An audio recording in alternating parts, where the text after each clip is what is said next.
back there for a Oh, second. no. No. Hey, can y'all hear me back there? No, they're gonna need the They're gonna need that? Yeah. I'm Officer Boyce. I go by Chuck. This is Officer Louis Aparicio. I guess it's been a couple years now. I went down to San Marcos, and I went to take this class. We take a lot of classes with the law enforcement. A lot of them are repetitive, and you know, you go take a class and you come back to work. I was about 10 minutes in on this class, and I seen those kids at Columbine dying, and nobody doing anything, and they were going to fetal position. I was ready to leave. I was like, I gotta get back home. Me, as a law enforcement, it knocked me off my feet, because I had not spent some time with my family telling them what to do. I'll go ahead and warn you right now, you're gonna see graphic stuff on the videos. I've had people walk out, but at the end of the show, they come back in, and they're like, I want my kid to see this. And I'm like, but ma'am, you walked out. And she goes, he needs to see this. You got to be aware. You know, we're not here to scare you. We're here to prepare you, to let you know it can happen and what to do, or just do something. I'll go ahead and tell you right now, the chances of you winning the lottery are better than you being involved in an active shooter. Okay? Do you know what to do if you win the lottery? Well, so you need to know a little bit of something about what to do in an active shooter. You want to sing? Did I hear that right? You want to? Okay. You have to talk louder. We're going to put it back and forth. Okay. We learn from you guys as y'all learn from us. So don't hesitate at all to stop us, ask a question. That's how you learn, because somebody else has got that same question. And I'll go ahead and tell you right now, we learn from you guys as y'all ask us these questions. Because we were at United Way, a bunch of sweet, precious little ladies that are retired and they're giving back to their community. As we go walking around the building, I noticed that there's a front door and a back door, and on the sides there's cubicles and offices, but no really escape route. So I was like, yeah, we got an issue here. So I started walking around. I started looking on all the desks, and they had wasp spray. And I'm like, am I going to get stung? And she's like, no, it's in case somebody comes in. I'm like, what? Tell me about it. She goes, yeah, if they come in, you just take the wasp spray and you spray it. It goes 20 to 22 feet. It's a foam, so you just follow the pathway, and once it gets in their eyes, they got to go to the emergency room. In not all cases, they have to go to the emergency room. It's kind of like our OC. It doesn't work on everybody. Some of them just keep on coming. But at that time, I realized those little ladies had a plan. And it's simple, okay? You work with the same folks or around the same folks day in, day out, 5, 6 days a week. Me and Officer Aparicio are around each other. Take a couple minutes, just 2 or 3 each week, to say what you would do. Throw a scenario at your buddy, okay? It just takes a second, and it can be simple, something as simple as wasp spray. So in order to justify mine and his existence there, as soon as she told me about the wasp spray, well, I go, well, what you gonna do after that? You know, just to kind of stump her a little bit. No longer did I get that sentence out. This little lady pulled a hammer out of her desk, and she says, we're going to bust these windows and get out of here. Okay? That plan works in case of an active shooter. Would it work in case of a fire? Absolutely. Bust the window and get out. So it's a multi-purpose plan, and it's simple. So take a few minutes to talk to each other once a week. We actually do that in a patrol car. You know, I'll be driving and he'll go, shots fired, what you gonna do? I'm like, well, I guess I'm gonna lean back and engage the target. And he'll come across and, you know, he'll say, well, this is what I'm gonna do. But that's how you put it in your, we'll call it lizard brain, and we'll talk about lizard brain here in a little bit. We do have a roster that we pass around. In the last 2 years, we've done well over 200 classes. Well over 6,000 people have been informed about this class. We take a lot of pride in that. That's kind of like our number one priority as a peace officer, is to get the word out there. You want to start passing those around? I did. I had to. So, I guess one more thing. There is no happy ending on an active shooter. Okay, it's just a bad day. Plain and simple, no happy ending. But you got to do something. Okay? Whether you run, whether you fight, just don't freeze. Do something. No happy ending. You're going to be scarred, but you have a commitment to your family to, for lack of a better word, toughen up and get through it. Okay? Do something. I mean, I'm a little cop. I come across big guys all the time. I'll Mike Tyson that ear. I'll gouge you in the eyes. I mean, I'm vertically challenged. You'll never eat steak again because I'm going to give you some chiclets. I mean, you do whatever it takes. Because you got to make it home to your babies at night. You got to make it home to your sweet wife tonight. Whatever it takes. Never forget that mentality.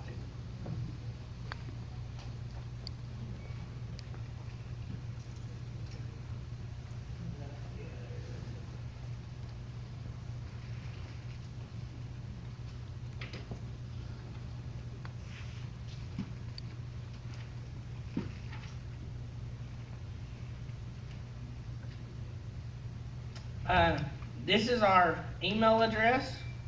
Ms. Chappelle can get a hold of us. You need us for anything.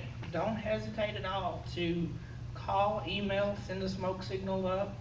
If we don't return it, call, smoke signal, email again, because we either lost it or forgot to call you back. We don't avoid you. I think we played phone tag quite a bit, didn't we? Yeah, we did. We'll go over the psychology of a disaster response. We'll go over some active shooter events. And then we'll go over the civilian response to an active shooter event. It's fairly simple. You got to remember these shooters are kind of weak-minded.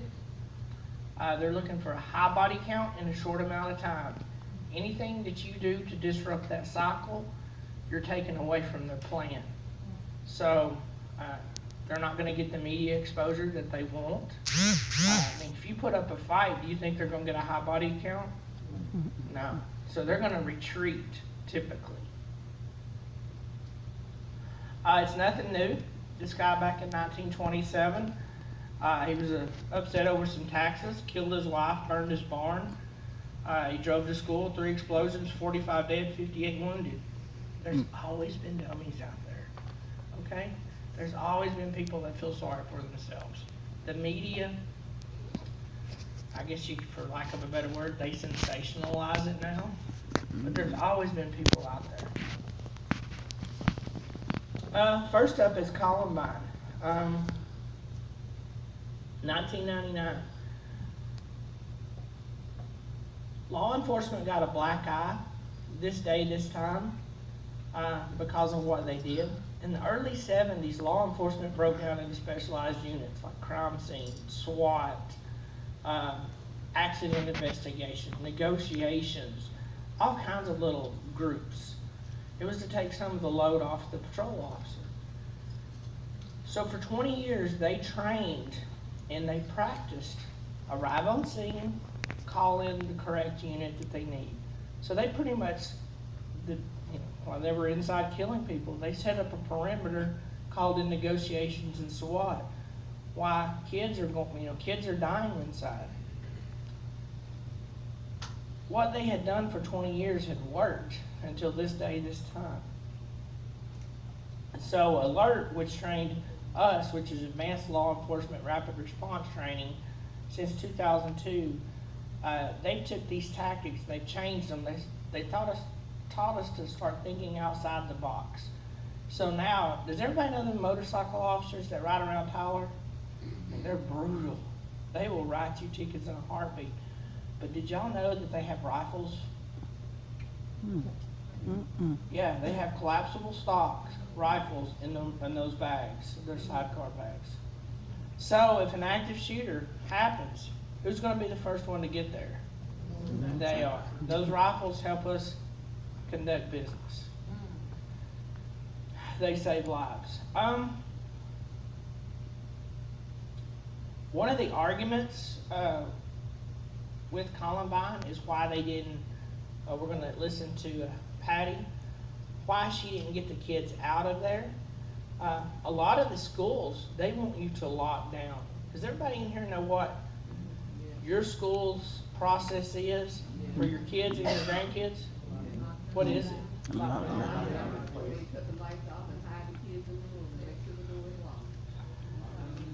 Okay, that kind of scares me. I told my kid, he just graduated. He was 16 when I first took this class. I said, you find a door, you find a window, and you get out of there. Because if you're not there, you can't be killed. I mean, that just makes sense to me. Going back to a room, locking the door, and turning out the light and laying on the floor, it's kind of the last resort for me. I'm not going to say it's not one of my options, it's just a little bit down on the list. A lot of the administrators, they want to argue, what if there's another shooter outside when we start sending the kids outside? So we went and pulled some records. We found one instance, it was in Arkansas, where 2 shooters came in, they pulled the smoke alarms, and they waited outside to shoot them. That's the only one we found. Well, there's 360 degrees around the building. Even if there is a shooter outside, what's the chances of them being where your kid comes out? You know, it kind of narrows it down. Well, then the administrators want to argue about, well, how do we account for all the kids if they run every direction? Okay, 2 to 3 days from now, they'll all trickle back in, wouldn't they? How do you account for the kids if they stay? Body bags? Okay, I don't know everything about active shooters, but me and Officer Aparicio are very intrigued. We're like sponges. Any kind of information that we can get, we try and take and pass on. We're not always going to be correct. My thoughts on getting you out of the school, it may not be right, but that's my thoughts. You know, it's for you to talk to your family and tell them what to do. But I'm still a firm believer, if you're not there, you can't be killed.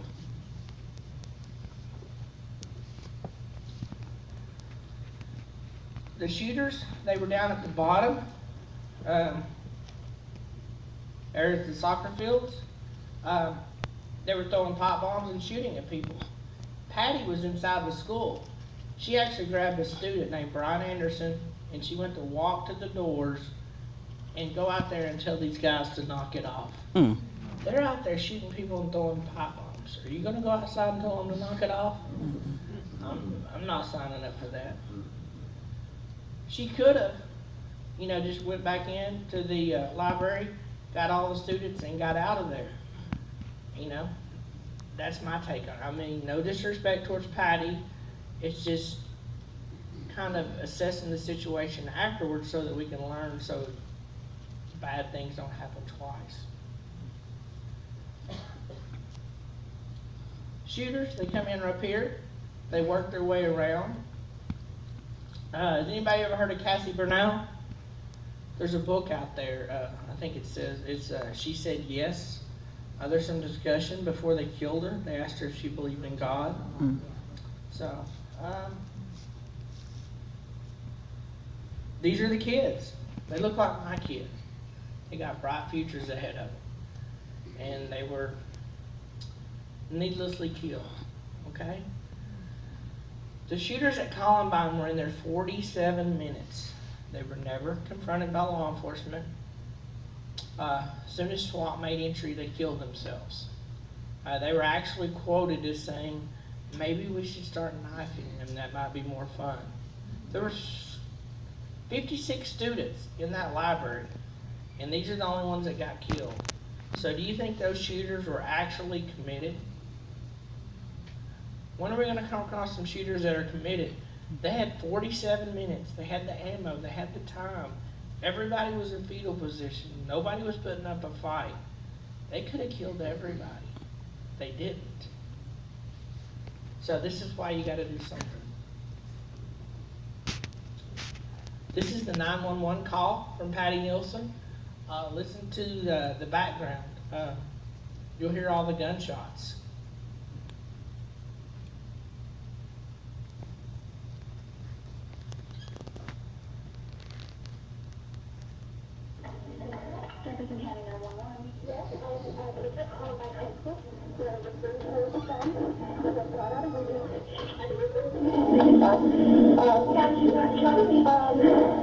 I've been Columbine High School. I don't know what's in my shoulder. If there was something last week through it. Okay, has anybody been injured, ma'am? Yes. Okay. And the school is in attack, and I'm in the library. I've got stuff under the table, kids. Hands under the table. Kids are screaming, and the teachers are, trying to take control of it. Please, help me. Okay, we're getting them there. Who is the student, ma'am? I do not know who the student is. Okay. I saw a student outside. I was just having out here, God. Okay. I was on hold. I saw a gun. What's going on out there? And he said, it's probably something up against the okay, it's okay. I said, well, I don't think that's a good idea. And I went walking outside. I said, he was damn. See what was going on. He pointed the gun straight at us and shot. And my God, the window went out. And the kid standing there with me, I think he got hit. Okay. Something in my shoulder. Okay. We've got help on the way, ma'am. Okay. Okay. Oh, God. Stay on the line with me. Oh, God. Do we know where he's at? I'm sorry? Do we know where he's at? Okay. On the library, he's upstairs. He's right outside of here. He's outside? He's outside of this hall. Outside of the hall or outside of the hall? Okay. There are alarms and things going off. There's smoke. My God, smoke is like coming into this room. Okay. I've got the kids under the table here. I don't know what's happening in the rest of the building. Most of them smoking. Nobody. I don't know. I'm sure someone has to be calling 911. Yes, we've got a lot of people on. Okay. I just want you to stay in the line with me. We need to know what's going on. Okay. Okay. I am on the floor. Okay. You've got the kids there? And I've got every student in this library on the floor. You're going to stay on the floor. Is there any way you can lock the doors? Smoke is coming in from out there. I'm okay. The gun is right outside the library door. Okay. I don't think I'm going to go out there. Okay. You're at Columbine High School. I got 3 children. Okay. We got it. Okay. And my husband goes to the door to shut down the door. Okay. I've got the kids on the floor. I got all the kids in the library on the floor. We have paramedics, we have fire, and we have police on route. Okay, sir? Okay. Okay. Yes. I mean, I don't know. I can't believe he's not out of the way. He just keeps shooting and shooting and shooting. Okay. Yeah, we've got a police officer on the scene. I thought it was. Okay, just try and keep the kids in the library calm. Yeah. Is there any way you can block the door so no one can get in? I do not. Okay. I guess I can try to go, but I mean, he's right outside that door. I'm afraid to go to the door. That's okay. That's where he is. I'm not afraid to go there. Okay. That's okay. Okay. I told the kids to get on the floor. I told them to get under the table. All of the children are on the floor under the table.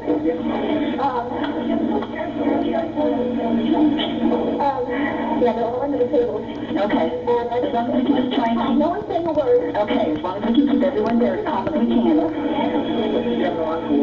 I hear some yelling out there going on right now. Yeah, we've got alarms going off now as well. Yeah, there's one. This room is filled with smoke. Okay.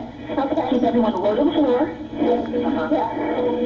Yeah. Everyone's up. Okay. Everyone stay on the floor. Stay on the floor. Stay under the table. Okay. I don't know. Okay, I don't know. I didn't. I said, when did that pick up? He was outside at the time. And I was on holiday. Oh, God. And he was like, woo-hoo-hoo. I know. The things are getting shot off. I do not know who the student was. I don't even know. I saw him. He was wearing black. He didn't look very large. Male student. He was out there. It looked like he was playing out shooting or something. I said, what is that? I said, what's going on? I said, it's right, Captain. What's wrong with this video production? You know, they give you this right. And I said, well, that's not, a play gun, a real gun. I was going out there to say no. And I went, oh my God, that was really close. That just, okay.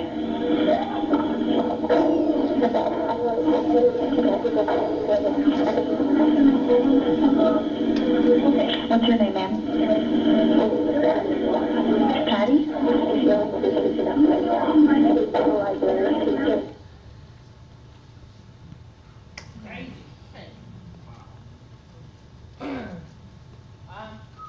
That was real.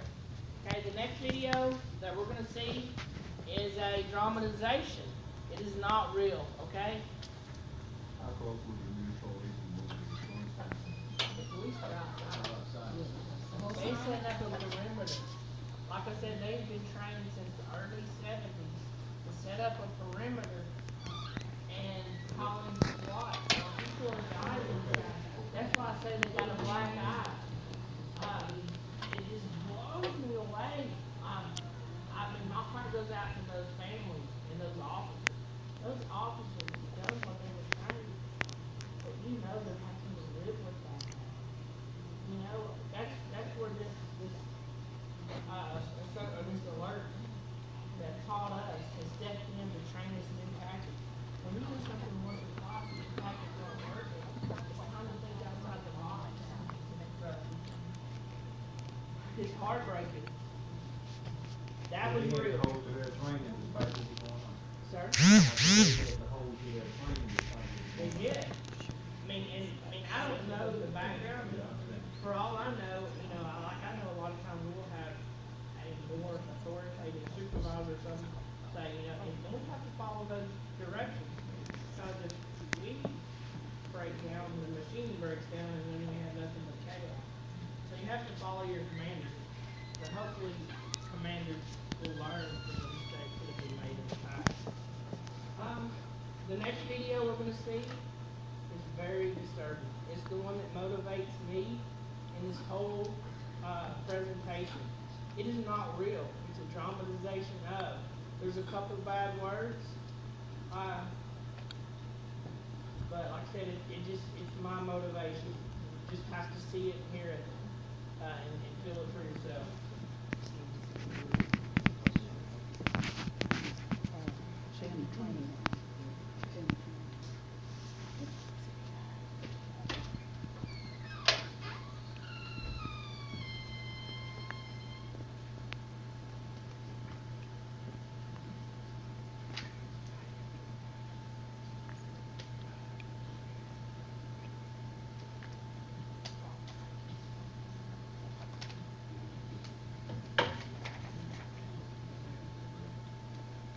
Somebody's been playing with our computer at the PD, and we didn't have a charging cord, and now it's looking like they may have not had QuickTime on there. Took our QuickTime off.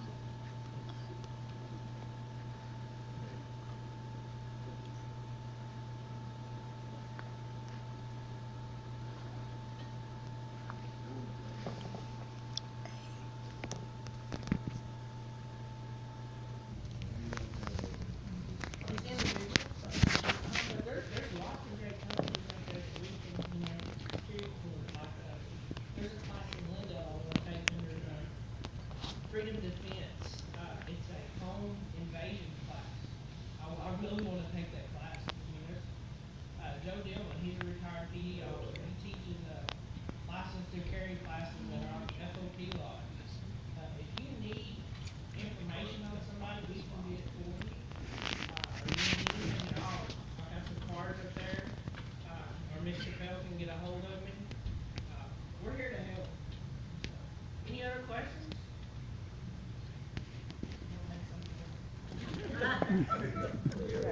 Okay. This is not an active shooter, but I was robbed at gunpoint before, Oh, mercy. and I was a manager at McDonald's, and the person put the gun in my face. My first reaction was, hit it. And they told me I did wrong. But I had 3 kids at home. That's all I could see was my kids and getting out the door. And when I tried to go around them, he hit me. And it was me and him. And so I was the only one there. I'm not gonna say you did wrong. There is no wrong or right answer in a situation like that, okay? Yeah, I did come out, yeah. You were committed. Your babies were in your head. I mean, whatever mountain laid before you, you were ready to take it down. That's what I like to see versus the fetal position, being easy prey. They don't even look you in the eye when they kill you. Make them earn it. His robbery happened after it was a KFC or some kind of, Oh, in Kilgore, I remember they that. got robbed and They killed 5 of them. they gave them the money the day after I got robbed. Uh-huh. I could see those people, cause I just watched it on the news. I said, well, they gave up and they shot him in the head anyway. I ain't hopping in nobody's car. You So- gonna drag a dead body in there, but you gonna So drag. my intention, I'm getting out, if you gonna shoot me, go get me while I'm Yeah. running. And so that's all I can think of. If they say they got me hostage, it's a body, cause I didn't go willingly. And when the police came, even though I had on my uniform, I had to put my hands up. And they asked me, did I have a weapon? I said, no, the weapon ran out the door. But they still had to search the building, and I still had my hands up. And he said, well, the other manager had came. He said, I'm not gonna put handcuffs on you. But I was treated like I was robbed. But then at first it made me mad. But then I understood. You don't know who I am. You don't, cause yesterday's employee may be today's suspect, especially with workplace violence, workplace shootings now. I mean, they may have been working here as an employee yesterday, and today they're back as a killer. So that's, you would do the same thing. Even if you show me your little badge, and I'm not real sure of it, there's a good chance you're still going in cuffs. So I'll figure out what's going on, and I don't have a problem with me being in cuffs if I'm on scene. Let them have time to figure out what just happened. So, but yeah, in a situation like that, there is no right or wrong answers. The bottom line is you gotta do something. The only wrong answer is not doing anything. When you go to fetal position and they, down the line, they go earn it. Don't go easy. And you're never out of the fight. So you see those pearly gates? I don't care if you're shot 20 times, okay? You're still in the fight.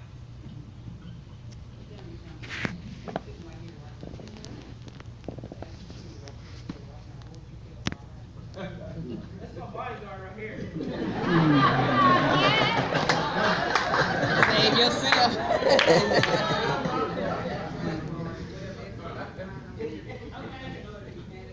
Well, like right there, if it came in right there, you guys, unless you're concealed carry,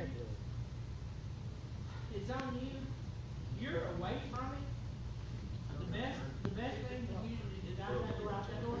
Now you poor folks up here that are 12 feet away from it, it may be kind of go hands on, bite, scratch, poke in the eye, tickle that brain, do whatever it takes. No mercy, no mercy.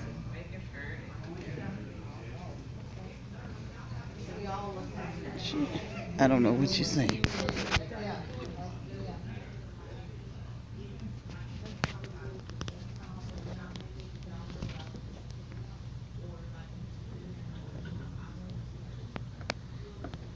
I can't.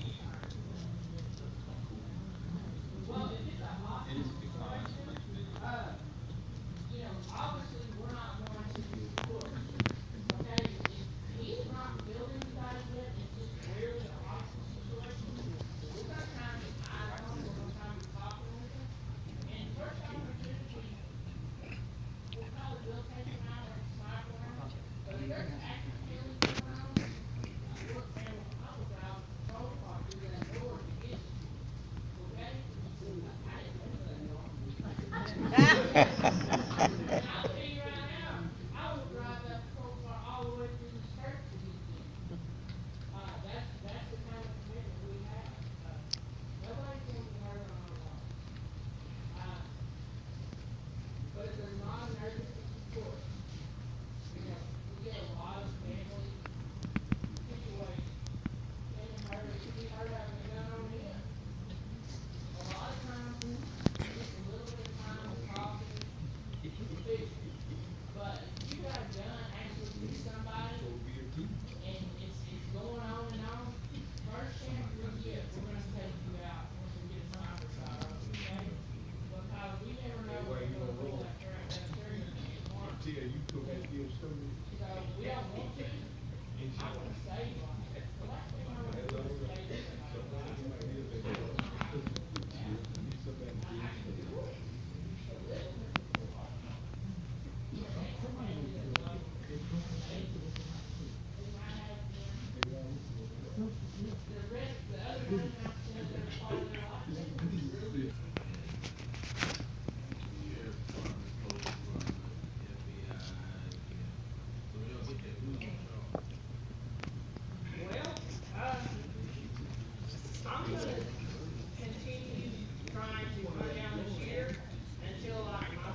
that's pretty much it. We're gonna go in until we get pulled off by somebody by ranking, superior.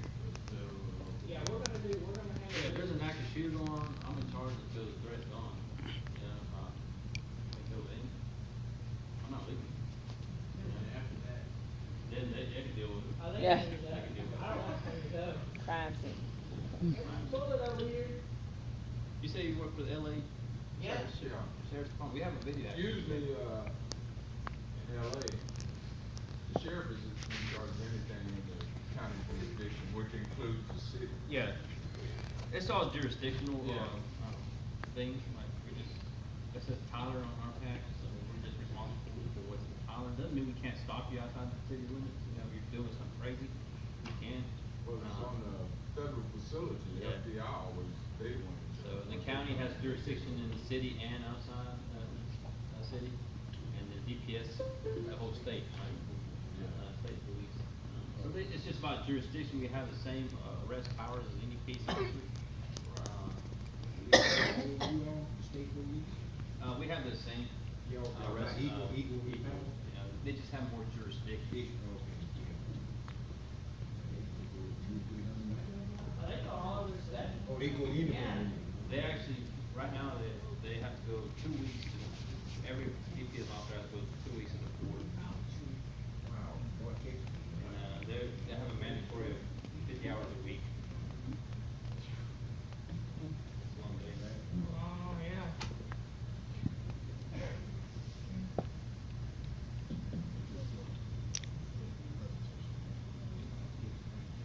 Our motivation video right here.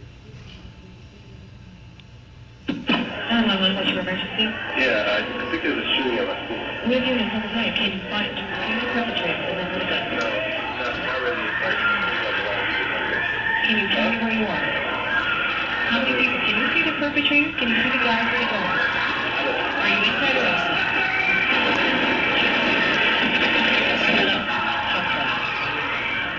Hello? Hello? Hello? Can you pick up?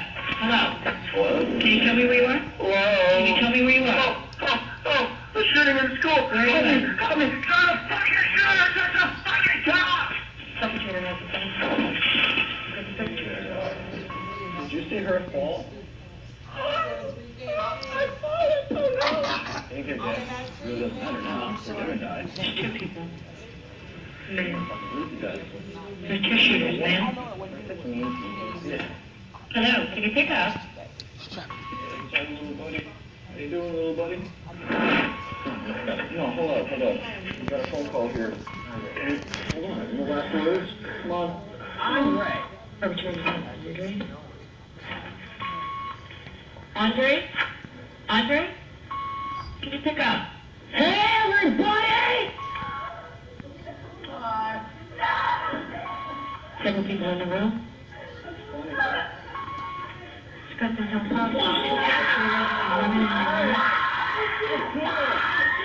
Shots fired. Second shot fired. Rapid fire. Shut up! Shot fired. Shot fired.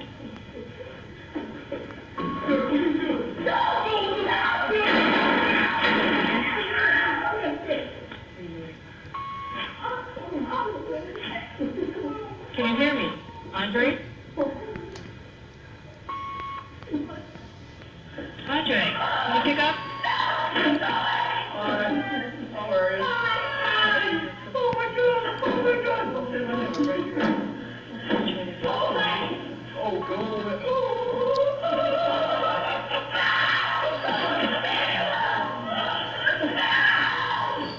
Andre, can you pick up?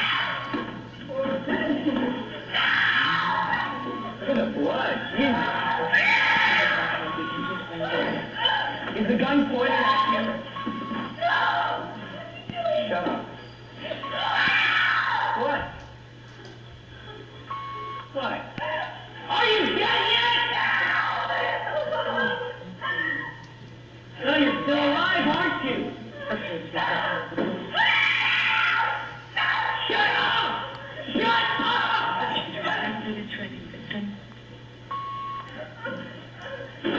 Audrey, can you pick up?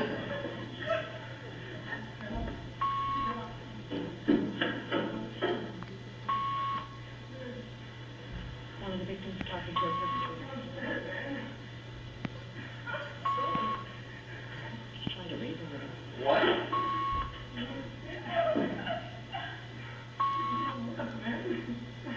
You're still alive? One of the victims is trying to reason with him. Stop! You want me to stop? You want me to stop right now? Shut up! Look at her right there. Shut up! Rapid fire.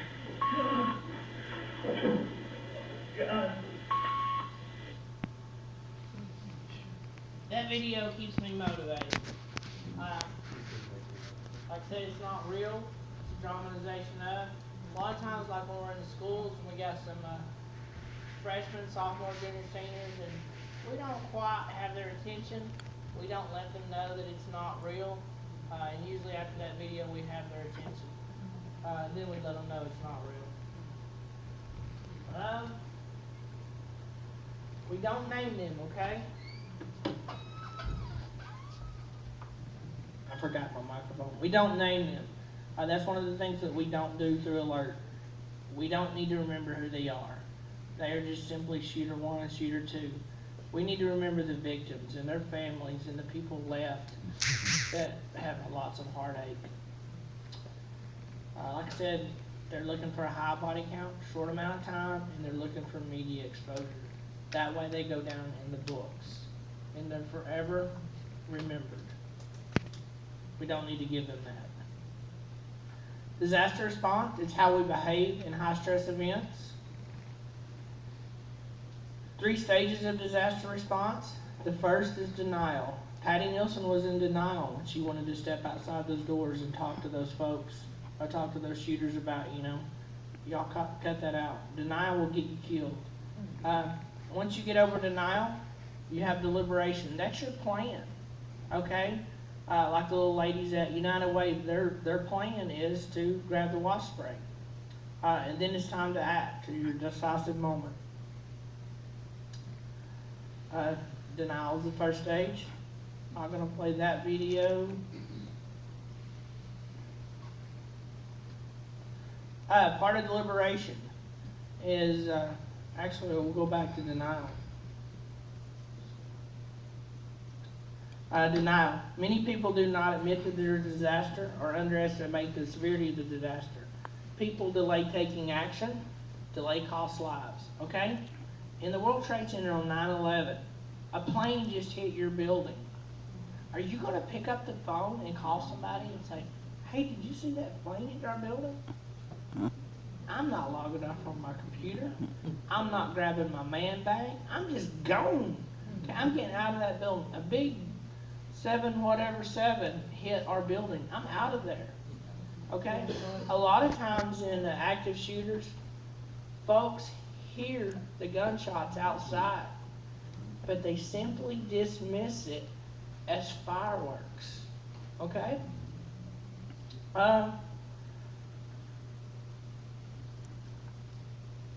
Why do we do it? It's called normalcy bias. It means the brain is lazy. It wants things to fit into existing plans. Okay, fireworks are an existing plan. You never even thought about an active shooter. There's also a word, it's called social proof. We are social animals. We look to each other for clues about how to behave. This is especially the case when the situation is new or ambiguous. I mean, you've never been encountered with a crazy situation before. Let's just say that all of a sudden the fire alarms in this building went off right now. Okay? I'm looking at y'all and I don't see any of y'all moving. Okay? I'm going to assume this happens all the time.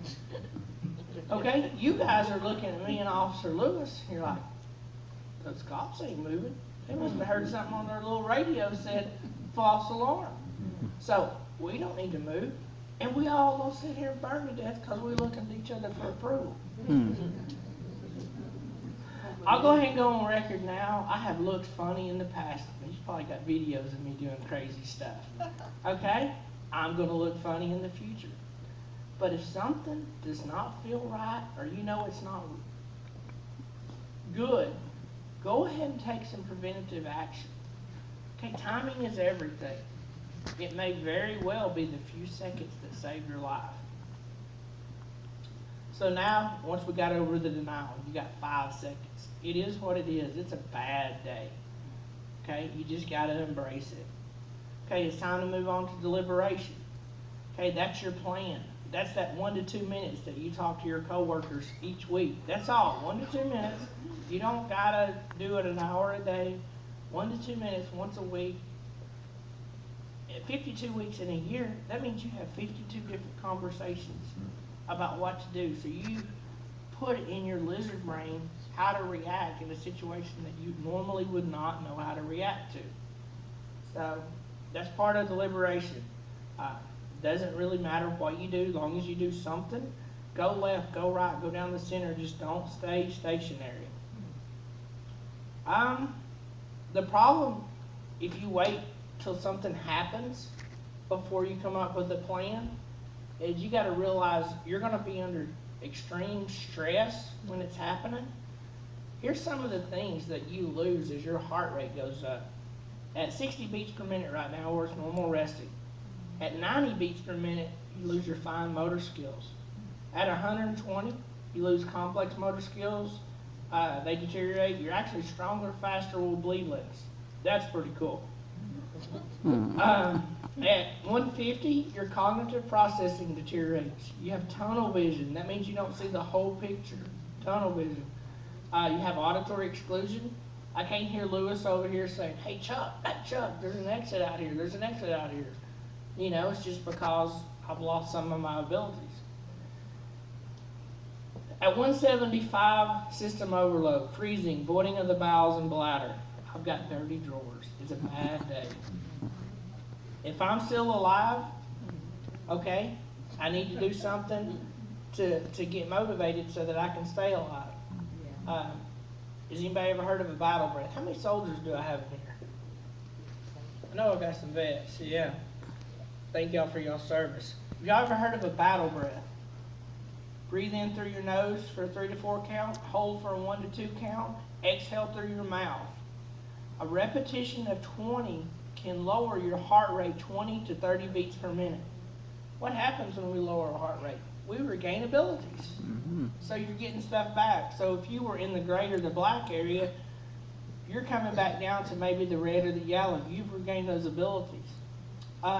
Me and Officer Aparicio, we communicate with each other. Like when we get sent to a gunshots call or something like that,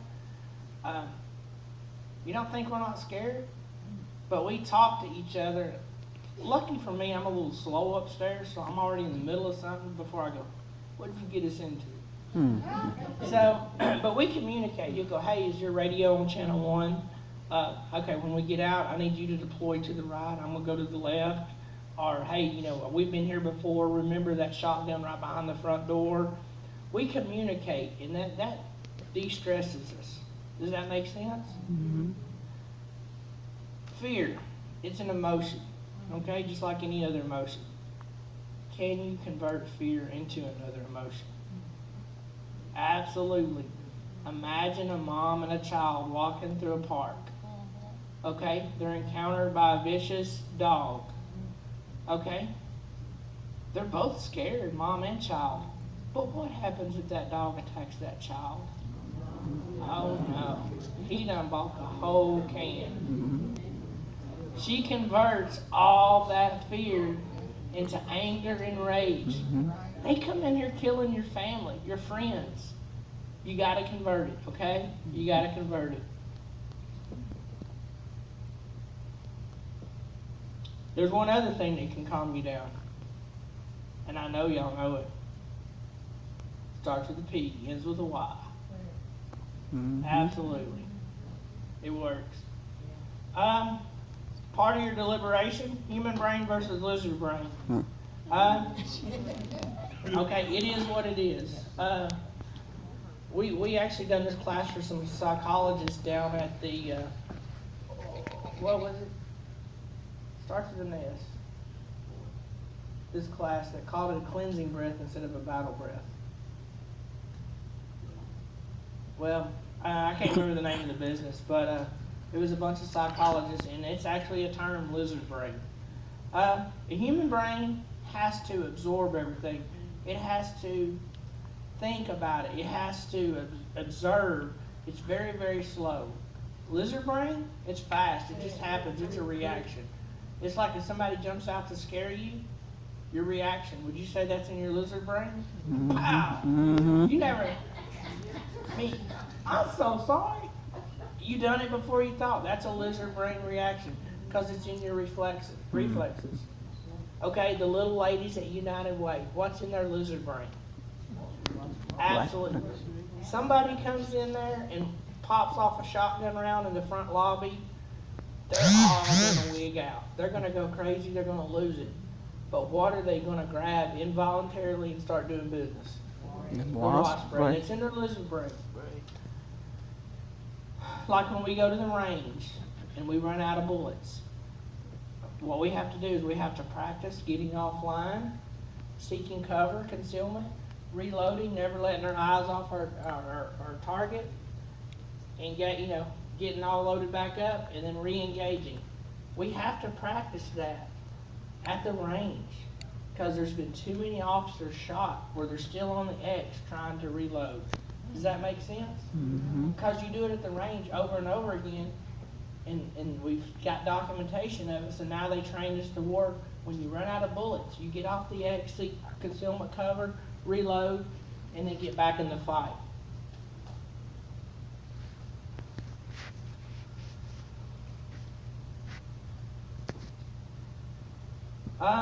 The three responses: fight, flight, or freeze. I have no problem at all with you wanting to fight, okay? If that's what you want to do, that's not a wrong answer. That's just how you're wired, okay? That's a good thing. It's a great thing. Free or flight. I have no problems if you want to run, okay? Some people are wired that way. I have no problems. The police, my LA buddy back here, he'll probably agree with me. The police, we cannot run, okay? It's tactical relocation. All right? I tactically relocated. All right? Freeze. Man, that ain't no good. Don't freeze. I beg of you, don't freeze. Do something. You're easy prey if you freeze. Next up, Officer Aparicio is going to come talk to you about a little bit more on deliberation. Okay. How often do you get reports from companies to come out and make reports of ways when an ex-employee is ready to come back? Oh, quite often. Because I was going to work 2 or 3 days in a row, I saw this all in the same spot. And the boss told me this guy fired from a trucking company. Yeah, it happens. He told me that week he was in the same spot because they figured he would come back by the time he was home for like 4 or 5 days. And I did see the police there, so I thought they would be tickets. Now, they usually pay us for it because it's an extra duty job, or we'll put it on extra patrol. As extra patrol, we'll drive by a couple times throughout the day. We get that when residents go on vacation, they'll email us or something, and we'll put it on extra patrol. But like in that situation, we actually had a pharmacist that got fired from a local company, and we actually went to work security there, and he was like 2 months straight, 7 days a week, because they were feared that he was going to come back. So it happens. You never know.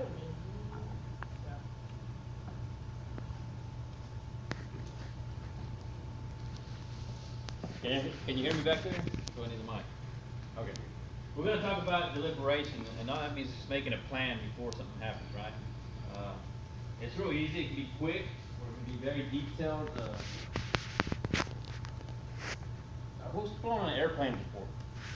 Right? Most of us, right? So where's your flotation device? You see how you got a plan, and the closest exit will be right behind you, right? And that's what we're talking about. We're going to talk about right here. This is a layout of a club, right? In what was it? New Jersey. It's been a little bit since we taught this last. But before we talk about that, there was a fire in this club. Before we talk about that, let's talk about just what could happen here in Tyler, okay? Let's pretend this is a Walmart or Target, okay? If you don't like Walmart. So this is the front entrance, right? Right. Okay. We usually park either in the grocery side or the non-grocery side, depending on what you're going to get, right? But you end up spending more anyway. But so I park somewhere and I go in the main entrance. So you're putting this in your lizard brain, right? We'll keep calling it lizard brain because it's easy to describe. If something major happens, an explosion, shooter, fire, or something like that, where is your mind going to take you to get out of it? The front door. So there's 500,000 people in this place. Where's everybody going to go? Front door. So we're here to train you to think other than that, okay? How many exits are right here in this room?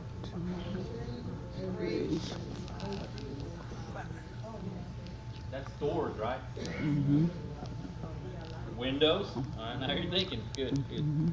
So there's secondary exits. I don't know about them. I can't fit There was fire on my backside. Let me try to get that out that window right there. You know? So start thinking everywhere you go.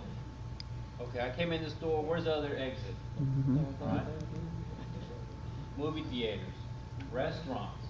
Where do you see cops eating usually in restaurants? In the back. Right? Facing the door. We sneak out, not pay for our food. We got a call. We gotta go. No, it's for a reason, right? It's not something that's taught in the academy or anything like that. It's just something that's passed on officer to officer.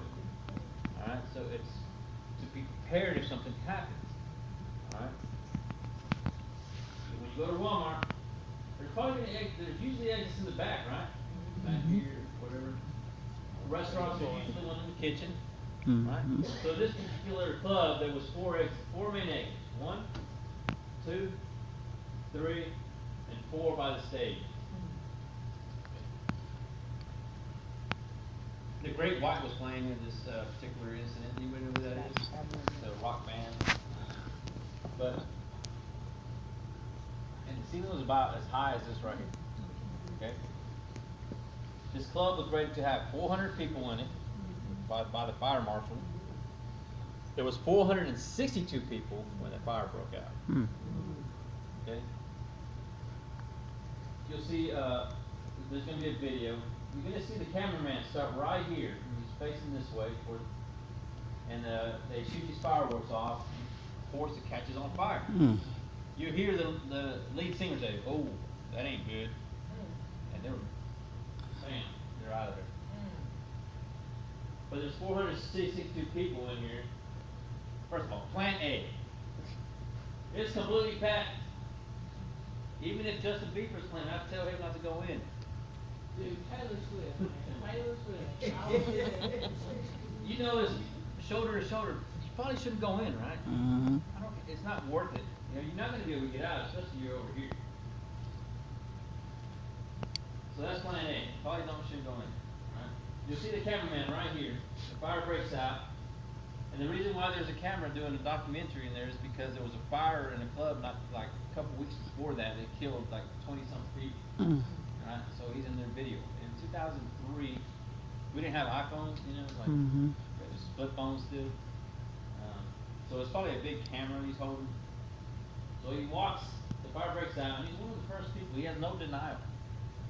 He's like, I need to get out of here. He's walking. He walks out the main entrance. That's where his lizard brain is, right? So he walks around this way. Fire's already coming out of this door. He comes back. This window right here is broken. I'm not sure how it's broke, but there's no people coming out of it. And when he comes back, you need to watch right here. Okay? build your plans now before it's too late.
I'm gonna stop it there because it's a little graphic.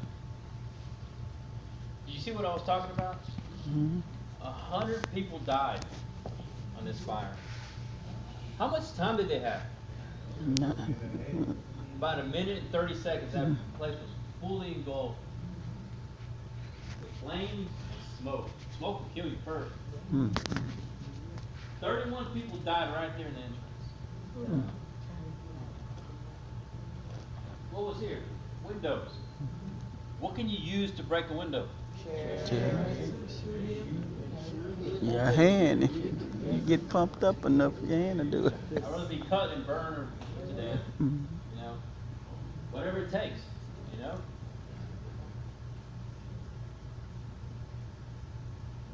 These people probably got lost in the smoke. Did some research.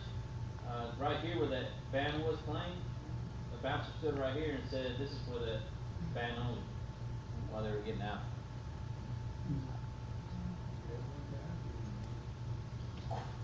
I'm going out that door if that's the closest door. I don't care what it is. If that's the closest door, then you get out. You only have a few seconds to get out of this door. You saw how quick that fire spread. And the reason why it spread so quick is because they used to spray foam insulation, which was better, wasn't fire retardant like it was supposed to be, and it went pretty quick. Other thing is, it's a club. What do people do in clubs? Bars. So that probably had it back to it, people not getting out quickly, or being in denial. Did you see how long it took people to start getting out? It's a fire. You know, we're taught when we're little in school, right? What do? Stop, drop, and roll. But if you're in a classroom, how do we get out? Single file. Single file line, handgun back, everybody chit chatting, you know. That all works when there's no fire, right? It works. When you start feeling that heat, you'll start screaming, panic, and you'll either do fight, flight, or freeze. You know. So he talks about how calming yourself. You do the battle breath. That's what we do, combat breathing. I do it. I hear myself do it. I don't even remember doing it anymore when I'm going to a hot calm, because we all get scared. It's normal. If you're not scared, there's something wrong with you. You know. So it's how you react. Combat breathing. Shift your emotion. You've seen people lift cars up off other people, right? It's on YouTube. You can look it up. Calm yourself. Everybody does a little bit different. Breathing brings your heart rate down. Where's my married guys? Have you ever told your wife to calm down? Mm. Did it work? No. No, it don't work. If it don't work for your wife, it ain't gonna work for you. Especially if you're not calm, telling people to calm down doesn't work. Mhm. I learned that one a long time ago, about 12 years ago. So keep yourself calm. Sometimes somebody might take a light touch to bring them to, right? Hey, come on, the exit right here. Because they've frozen. They're in denial. That can't be a fire. There's no way that's a fire. Right? So make your plans now. Who's been into a hotel that's 3rd, 4th, 5th story, 10th story? If there's a fire, the elevators don't work. There's a fire on both exits. How are you going to get out? They're blocked. Yeah, bro. You're in the 2nd story. I'm jumping. Hmm. You'll probably want to be spraining an ankle or nothing, right? 3rd story, you're probably breaking a leg. I'm jumping into a tree or something, right? Car roof, it'll slow you down. 4th, 5th story, Mm.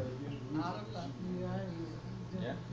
Think about it now. I'm tying some sheets together. There's a lower fall. Make sure you know how to tie a knot, right? Order extra sheets. What if you have your kids with you? Mm. I'm throwing some mattresses down first. You know? I'm not saying these things will work, all right, but I'd rather try it Try it. than burn to death. Right? So we were on the 10th, 11th story. I'm like, 8 sheets long enough. I don't know what we can do. Start climbing down. Hopefully we make it. But you have to think about it. Make a plan now. Don't wait till it's too late. Because you probably won't have time like they didn't have time. They only had 30 seconds at the most to get out of that before they started dying. Any questions? If you can, practice it. Churches are a target, believe it or not. All right. Any questions? Comments? I just had something to say about the fire. Yeah. I was watching a documentary and they was telling how many kids get killed in the fire because they that's the first thing they think. Stop, drop, and roll. But when they see the fire, they go hide from it. Yeah. They go in a closet, on their bed, instead of getting out. Absolutely true. We teach ourselves wrong in school. All right. I've seen TISD is turn off the light, lock the door, and lay there and get shot. Really, that's what it sounds to me like. So I'll touch base a little bit on that. When I started teaching this, my kids were 10 and 11 years old. They went to Owens Elementary. We literally lived maybe 2 blocks from the school, which is a good thing for them. I said, well, I'm not going to show them all the videos, but I'm going to teach them the basics. All right, there's a shooting. They know what the gunshots sound like, right? Everybody knows what a gunshot sounds. Mm-hmm. If not, come see me. We'll go to the range and I'll let you hear them. Okay? You'll go like this. Hey, we're out of the city. You got it. The first thought when you hear gunshots is what? It's fireworks. Mm-hmm. It can't be a gunshot. Especially if you're in the city, in the mall or something. Something fell down. Something's flying around. That's the easiest thing for your mind to think, right? Don't be in denial. Look like a fool. I'd rather look like a fool running out and like, instead of getting myself or my family killed, right? So I told them, hey, if you hear gunshots, leave the school. What's the first thing they said to me? What do you think? What did my teacher said? Stop, I drop. don't care what your teacher says. You leave together if possible, all right? Alone if you have to, and run home. All right? Bring kids with you, all right? Because we'll find them. We always find them. The kids know how to get a hold of their parents eventually, all right? So that's what I told them as my kid. All right? So this is what we teach, and it works. I'll show you how it works, because there's data that shows that it works. Right? I mean, it's common sense. If you're not there, you can't be killed. Right? If you deny them access to you, You can't be killed. Fighting, you know, that's your personal choice. Any questions on that? That was a good point. And who's got little kids in elementary? I do. Grace, they're in a perfect school. Because we've taught every single teacher and high school student this course. All right? And they're prepared. Grace is prepared. Yeah, he's a little behind, but they have their own police department, right? We're not involved in their, we help on some things, but they're their own police department.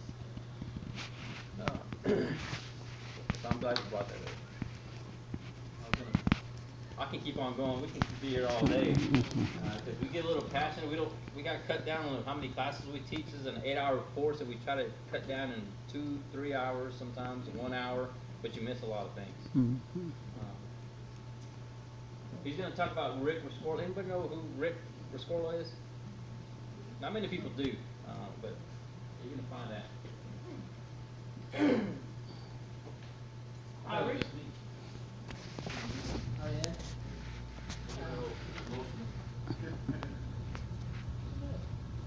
Okay, scripting and practicing. Rick Rescorla went to work for Morgan Stanley Dean Witter in 1985. He was in the second building that got hit on 9/11. He was on the 44th floor, okay? He was responsible for 22 floors above him of employees, okay? Like I said, he went to work in 1985.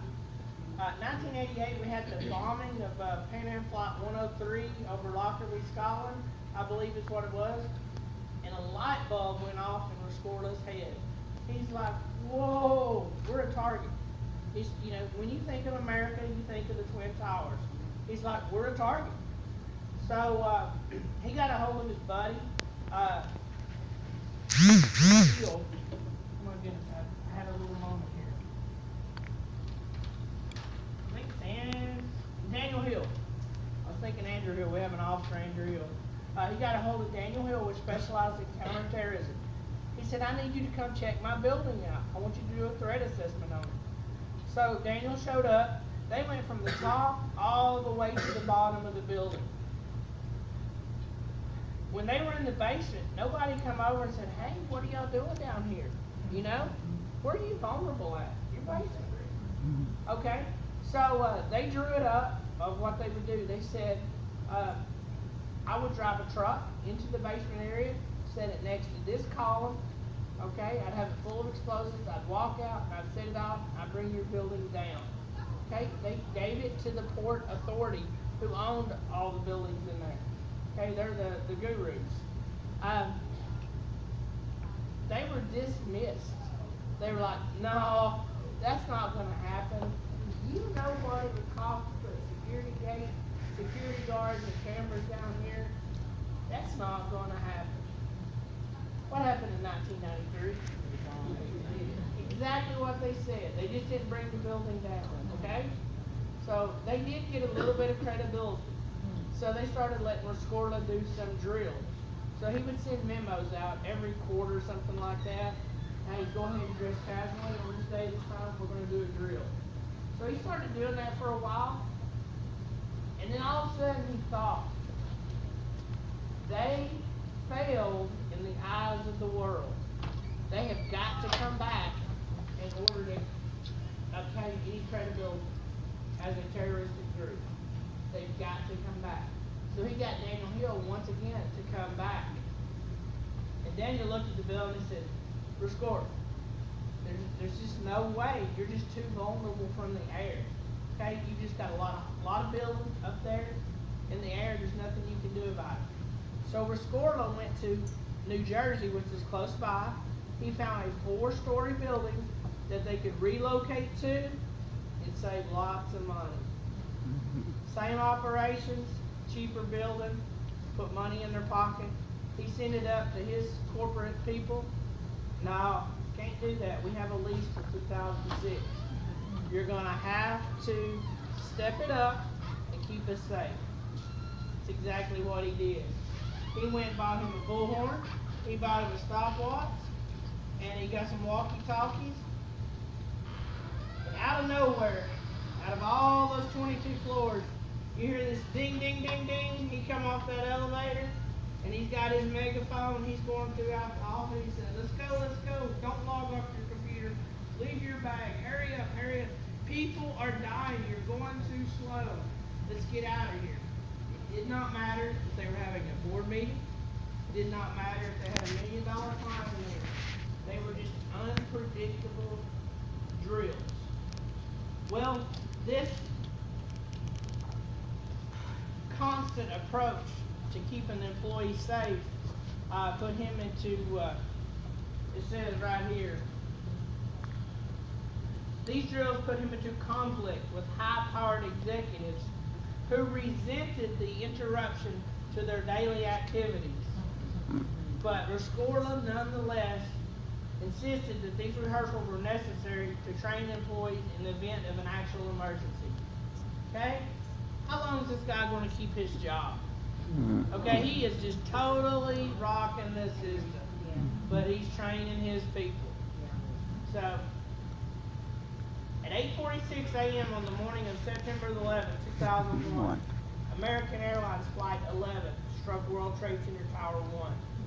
Rescorla heard the explosion, saw the tower burning from his office window. When a Port Authority announcement came over the PA system, urging people to stay at their desks. They didn't even have a clue what to do. The Port Authority is coming over the PA system. Go ahead and stay at your desk. It's just a plane. No big deal. No, you know. Okay, Rescorla ignored the announcement, grabbed his bullhorn, and began systematically ordering Morgan Stanley employees to evacuate, including an additional 1,000 employees in the building that were employed by other companies. He directed people down a stairwell from the 44th floor. He continued to calm employees after the building was hit with the second plane. Morgan Stanley executive Bill McMahon stated that even a group of 250 people visiting the office for a stockbroker training class knew what to do because they had been shown the nearest stairway. That's a plan right there. He had his stuff together. After successfully evacuating most of Morgan Stanley's 2,687 employees, Rescorla went back into the building. When one of his colleagues told him he too had to evacuate, Rescorla replied, "As soon as I make sure everyone else is out." He was last seen on the 10th floor, heading upward. His remains were never located. He was declared dead 3 weeks later. But this man spent 16 years scripting and practicing to save his people. My definition of a hero. What, 3,000 or 4,000 people still walking this earth today because of his 16 years? Some of the active shooter events. Well, here's the definition. Active shooter event involves one or more persons engaged in killing or attempting to kill multiple people in an area occupied by multiple unrelated individuals. That's the definition of an active shooter. This is from 2000 to 2013. That definition was active shooter. It did not include workplace violence incidents. Okay? If it's workplace violence, it's not an active shooter.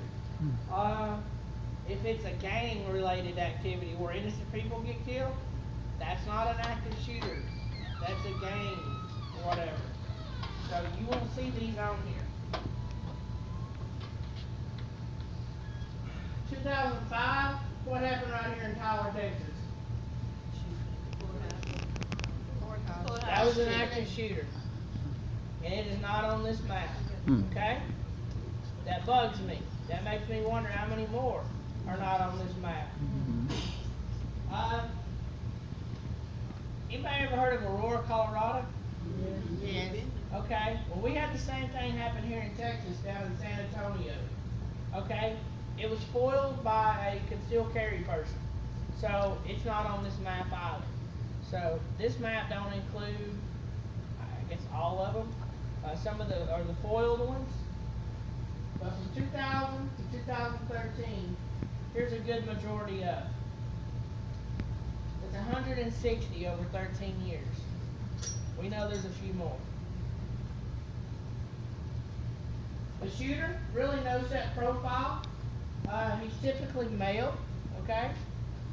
Visual mindset, some broadcasts. If somebody's having a bad day on Facebook, stay away from them. Just say can a 10-year-old kill you? Absolutely. These 10-year-olds are playing these video games. They don't see you as a human, okay? They see you as 50 points. They don't know you're a father. They don't know you're a loving husband. They don't know you're, some mama's little boy. They see you as 50 points.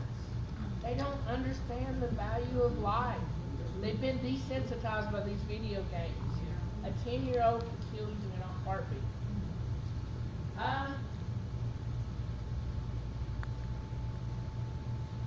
Most of them commit suicide. Police actually don't get to intervene with them. I don't know what the deal is there, but they do. Like I said, high body count, short amount of time. They're wanting media exposure. I'm not going to play the Tyler courthouse shooting. Drama. You can look that one up on YouTube if you've not seen it. Location of attacks. It's typically at a business, followed by schools. Okay, the schools get all the media attention. Those are our babies, and those are our kids. And I'm cool with them getting all the exposure. 55% of the time there's a connection versus 45% of the time there's no connection. I personally don't understand that because I would think you would need a driving force to go into a place and kill people. I would think that you would need to think that, man, you should have gave me that promotion. You took my job or done something like that. Virginia Tech, 2007, one shooter went into 5 classrooms multiple times. Everybody just went to fetal position pretty much. One girl that's on here, she actually says she put her stomach on her chair, her knees down, closed her eyes, and she waited her turn. 5 classrooms, multiple times. He was never confronted by law enforcement. He took his own life. Fort Hood, Texas, 2009. The shooter was taken down by 2 alert-trained officers. That's where alerts paying off. They're giving back, and we're making a difference. Aurora, Colorado, we learned new tactics. It was so overcrowded with fire trucks, police cars, and ambulances that we learned how to do evacuations with patrol cars to get people to the hospitals and stuff. So now we take a hasty victim rescue class with a patrol car. Excellent class. Reliable Metals, Alabama. Anybody ever heard of this one? No. Only 10 people died, that's it. It's small. Only 10 people, that's a lot of people. But it wasn't big enough for the media to catch national attention. It just stayed local. Edmond, Oklahoma, 1986. Okay, anybody ever heard the saying, don't go postal? Okay, here's the one that gets me. Sandy Hook, 2012. Okay, the elementary teacher that covered her babies with her body. That was honorable, okay? Applaud her for it. Okay, we're coming. We are coming. We're gonna bring the pain. You are the only thing that separates those babies from dying. You're gonna have to turn, and you're gonna have to fight. You're gonna have to pick up that swing line stapler. You're gonna have to pick up that 3-0 punch, and you're gonna have to go thundar over it, okay? You don't gotta win. You just gotta buy us time to get there, okay? But when you cover those babies, and that's all you do, he's just gonna kill you, and then he's gonna kill me. I don't care how small, how weak you think you are. You're gonna have to step it up, okay? You don't gotta win. You just gotta buy us a few seconds to get there, okay? We're coming. And like I said, I'll drive that patrol car through 100 of those walls to get to you. And so will Officer Aparicio. hold on, we're coming. You gotta fight. All right, Officer Aparicio is gonna come talk to you about Mumbai. Is that right? Pretty close. Some blade water. I got that slang. Right.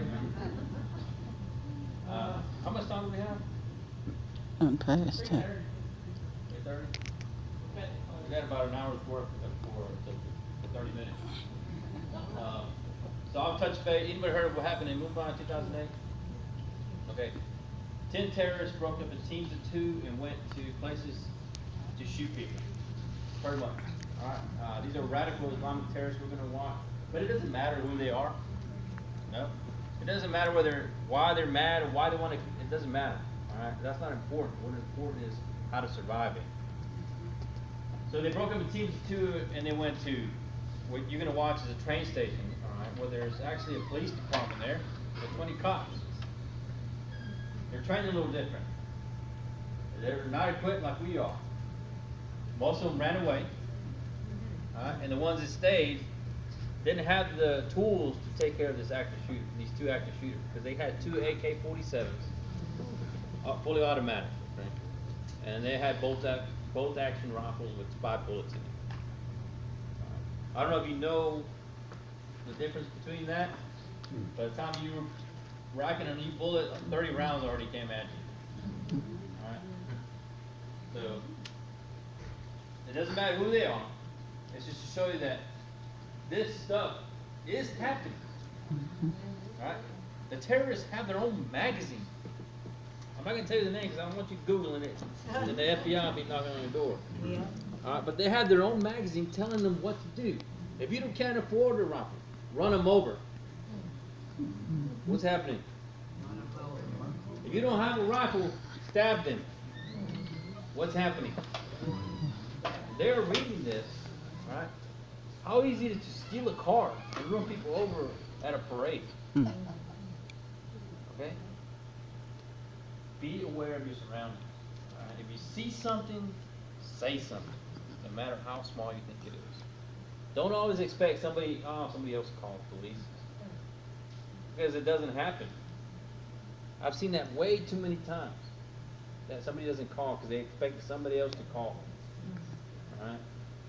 Especially in neighborhoods where we have a lot of thefts or burglaries and stuff. And, you know, we have a meeting just like this and they're like, oh, my stuff got stolen, my stuff got stolen. And I said, boy, anybody see anything?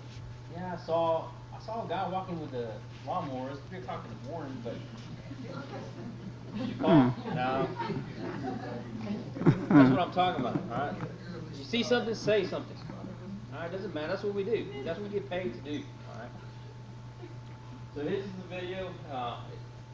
In the back, there's a lot of subtitles you have to read, so it might be hard. In November last year, an organization determined to surpass Al-Qaeda as the world's most feared terrorist group sent 10 gunmen to Mumbai, India's biggest city. Their mission was to kill and keep on killing.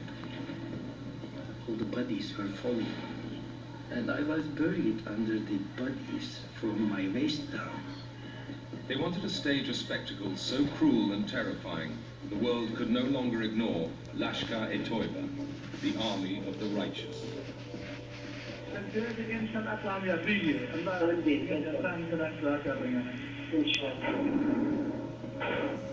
Indian intelligence recorded the terrorist conversations with their commanders in Pakistan.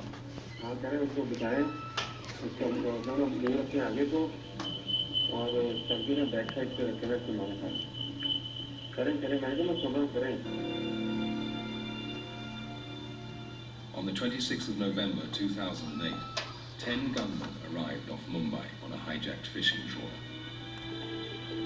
The crew was killed, the captain left alive to navigate. Later that night, the Indian intelligence services would begin recording the terrorists talking to their controllers in Pakistan.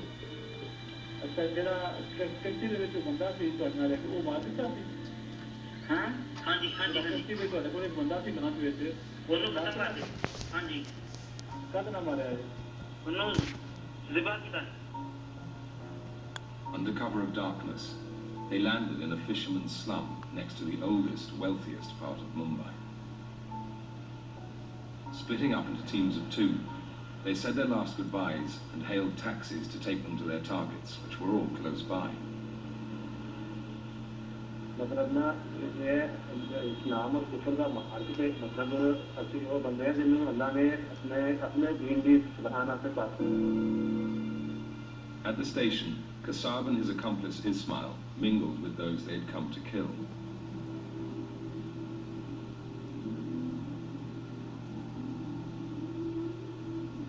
They were ordinary people from every part of India, traveling to a wedding, a village, a temple, workers laden with holiday gifts, Muslim families heading home for the festival of Eid.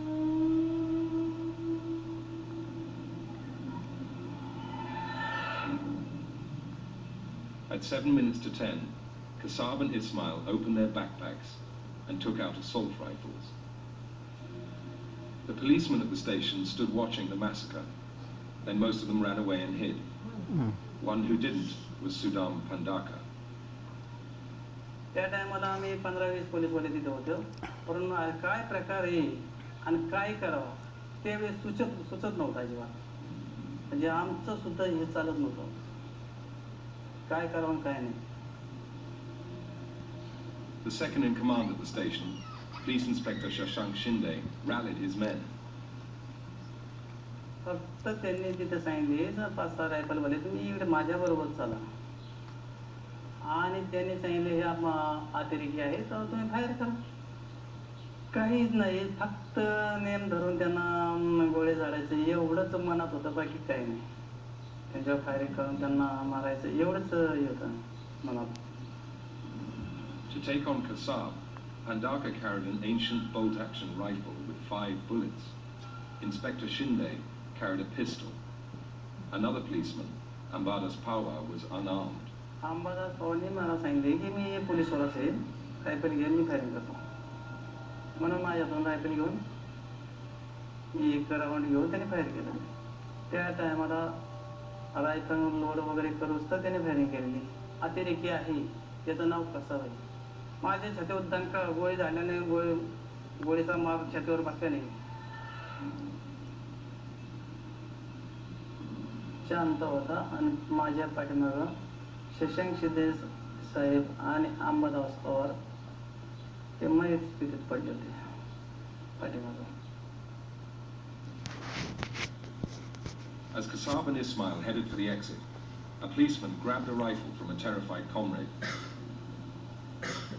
It jammed, and in desperation he hurled a plastic chair. Now Kasab fired through the station windows, shooting down a plainclothes policeman. The Wednesday night traffic passed by, the drivers oblivious to the horror inside. An hour and a half had passed since Kasab and Ismail had come ashore with their 8 accomplices. Now they walked out of the station and melted into the darkness. With the terrorists gone, the railway police rushed out of hiding, weapons at the ready. Kasab and Ismail had killed 52 people at the station and wounded more than 100.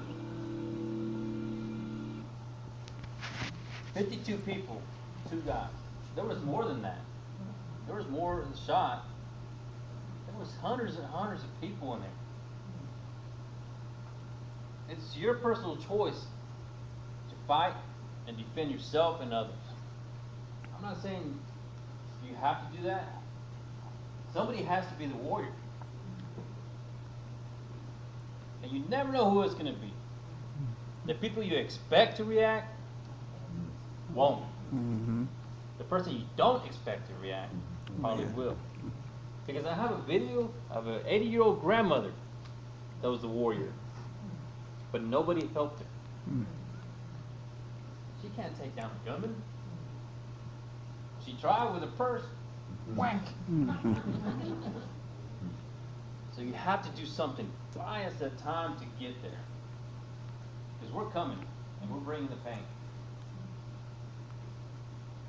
the number of deaths always correlate of how many people were there, right? Mm-hmm.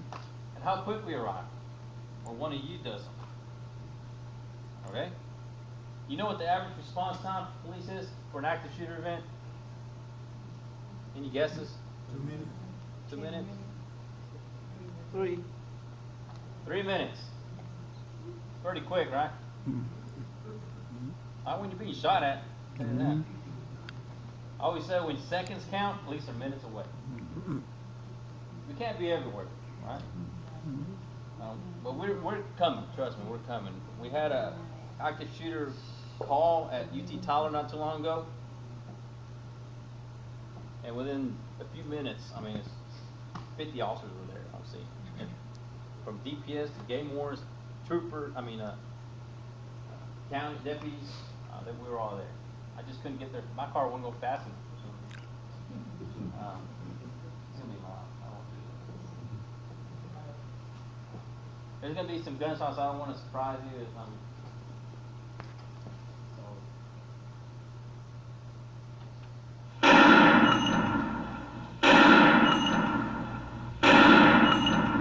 didn't have your attention, I would play that. You see some people running out that door. But it's pretty loud. Don't deny it. Gunshots are gunshots. Get out of there. Whatever plan you had, go into that, okay? We're not going to play this video. This is Christina Anderson, all right? She was in the Virginia Tech shooting. She was a student there. And what she did was she played dead. She got shot 3 times. Luckily, she didn't get shot in the head, because that could have easily happened. She's not saying to do that. She's just explaining what she did in that instant. She's just lucky to be alive. We actually met her a couple times, and she explained why she did that. She said she had no time. That means it's time to fight. You have to be trapped in a room. Because what can you do from this position? Nothing. Hide and hope. Meet Jesus. It's not a bad thing. Mm-hmm. You're going to hide and hope. Mm-hmm. Right?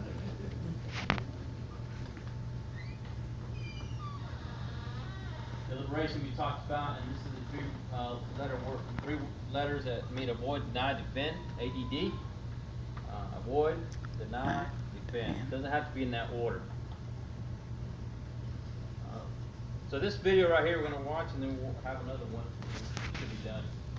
In 2010 in Panama City, they were having a school board meeting. And there's an audience just like this, and they're up in this desk, raised area, the president's in the middle, of course, like usual. And a guy walks in with a can of spray paint, right? He starts painting on the wall. Puts a V. You'll hear it in the video. Is anything good about to happen, you think? Mm-mm. If somebody came in here and started spray painting the wall? Mm-mm. What if he does this? Pulls out a gun. Mm-hmm. What time is it?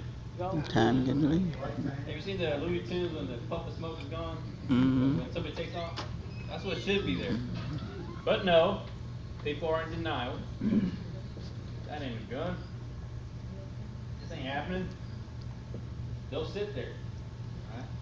The gunman says, everybody on this side of the room, leave. And they sit there. Hit the road. He says 2 or 3 times. And they just sit there and they finally decide, okay, he's serious, I need to get. Those precious seconds matter. Alright? Except one guy, he's like on top of the screen here. He has no denial, he sees a gun, he's up, he waves, and he's gone. He took this course. No, I'm just kidding. Were you born in the hood like I was over here on the west side? If there was a gun, if I saw a gun, I was out of there. Ain't nothing good gonna happen. So the gunman comes out, he's talking, and he starts arguing with this guy right here, the president.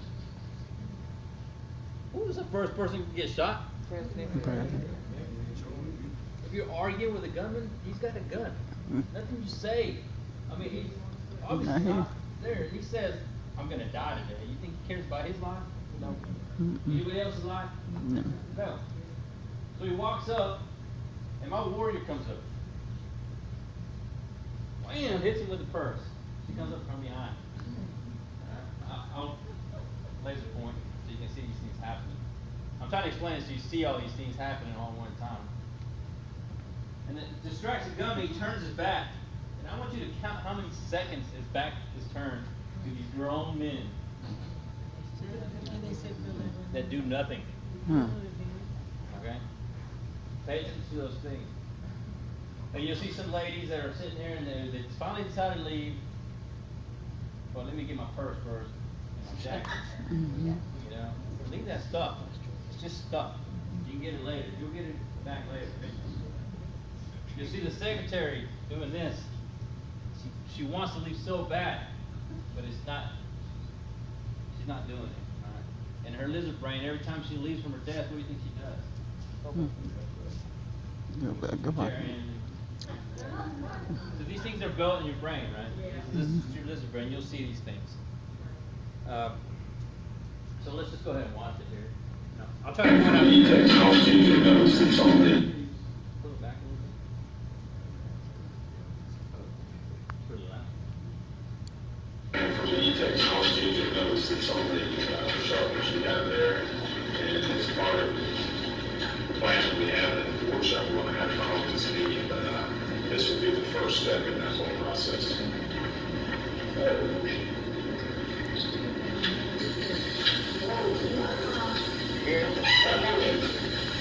Everybody in this room.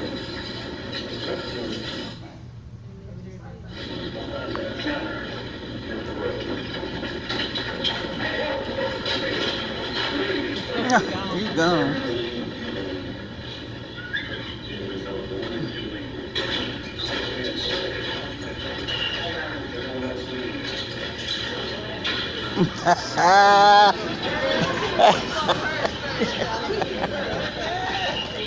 Hey, sir. John just cut it off. Let me pause it real quick. A police officer shows up on scene in just a few seconds. Okay? And even he's in denial. You'll hear him say, "Is that a real gun there? There's some kids in the back. There's going to be some violence on the video here in just a few seconds." So I don't know if they really want to watch.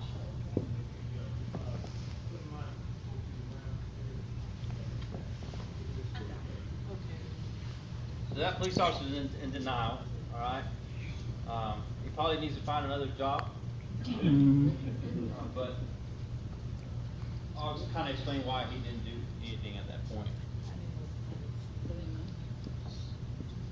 I just didn't want the kids watching it.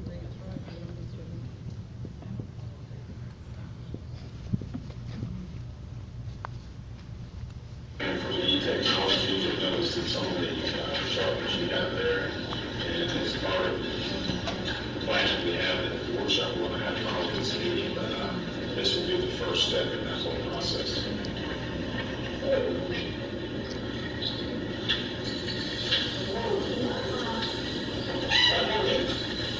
Everybody in this room.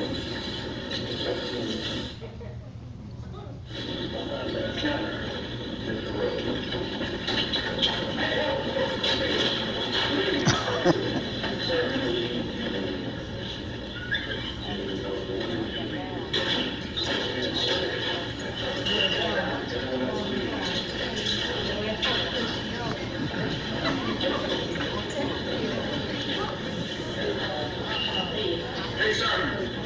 John just let him talk. He's talking. John, go ahead.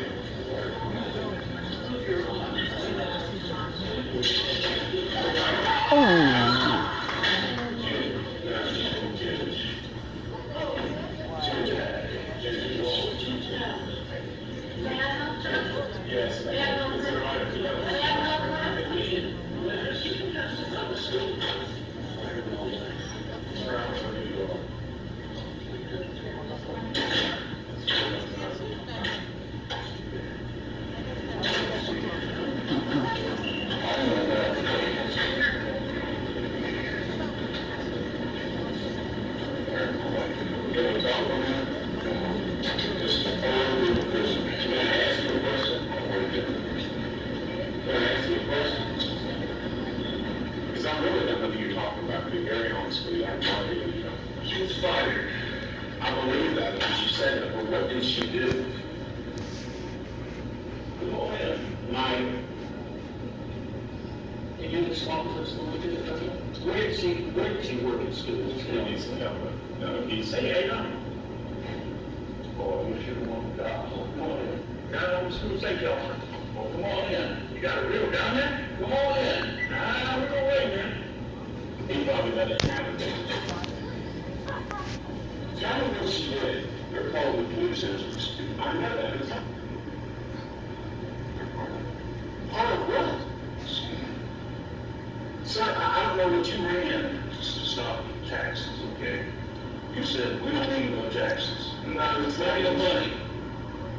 Then as soon as you left the school system, then we turned around and said, oh, now we need to have some sales tax again. I said we need to have some sales tax from the very beginning. I campaigned on that.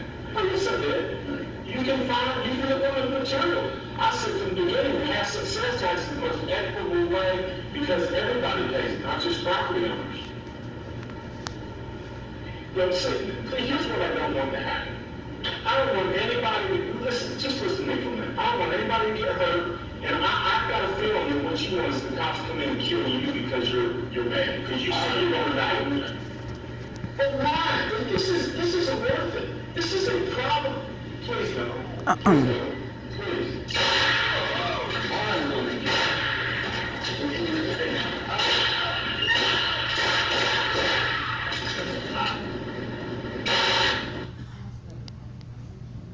So you all saw the things that I was talking about, right? Denial. Don't argue, especially about taxes. It's the last thing you want to argue. We all pay taxes. No, they take taxes. We don't pay them. So don't be arguing. If he tells you to leave, leave. Somebody asked me, what if he shoots me in the back? I'd rather take a chance, zigzag, something, right? It's harder to hit a moving target than somebody standing still. Okay? Move away at an angle. So the police was back here in this door on this side. You heard him, right? Got a real gun there? He's like, come on down. You're like, no, I'm waiting. So was this, I gotta ask, why didn't the cop shoot him? Was it an active shooter event? Or was it a hostage situation? A hostage situation. We have to decide in a split second, do we push or do we hold? Each officer has to make the decision personally. Am I going to shoot him or am I not? All right? I made my choice. He's made his. I'm sure he made his. If I come up to a situation like this, I'm going to shoot him. Yeah. Okay? Do you want me to wait for him to shoot you before I shoot him? No, Take him out. Right? Does he have the opportunity to kill you? Does he have the opportunity to kill those people? The capability. We don't know his intent, but it doesn't look good. And what do you say? I'm going to die today. So I made my choice. I'm not going to wait for him to shoot you before I shoot him. Okay? And the reason the officer, he didn't go down when they shot at him, they shot him low, just him go like this. Shot him low because these people were in the background. They didn't want to shoot high and miss, end up shooting an innocent person behind him. He shot himself right here. The first bullet missed. He missed. The second one hit here, one here, and he just randomly shot. He didn't hit anybody. You see how close he was. So he didn't hit anybody. He ended his own life. And that's the reason the officer. Yeah, that's a good thing. So that happened in 2010 in Panama City. So we got to hurry up a little bit. I know we want to go home too, right? Avoid. Leave immediately if you can. Right?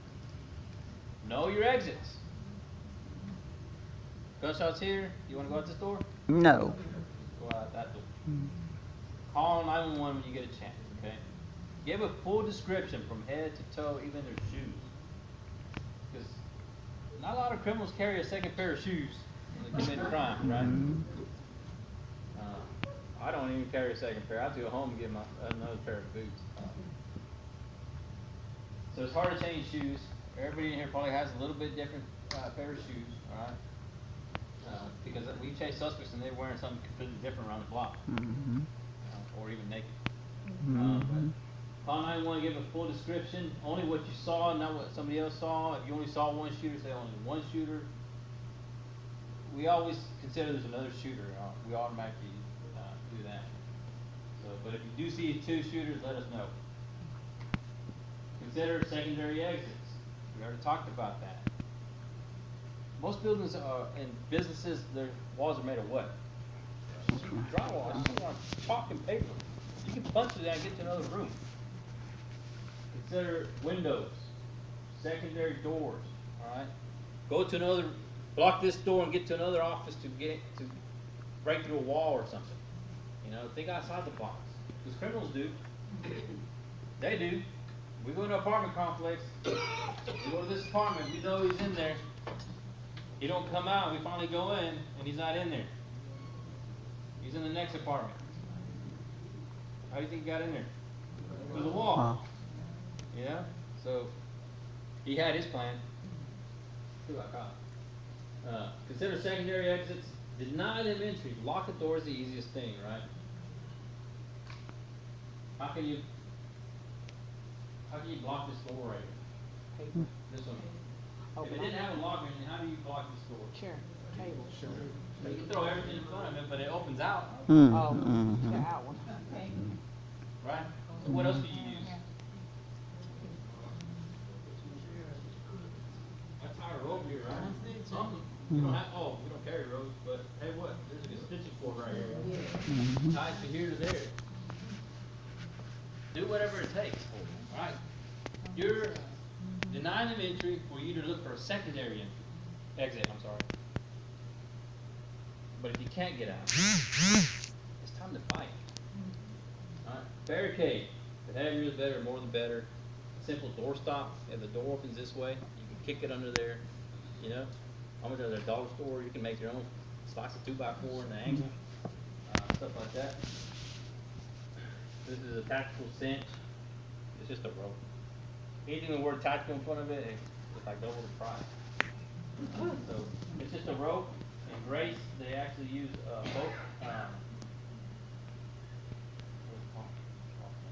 boat anchor, not anchor, but like something to tie right here, like on a boat dock.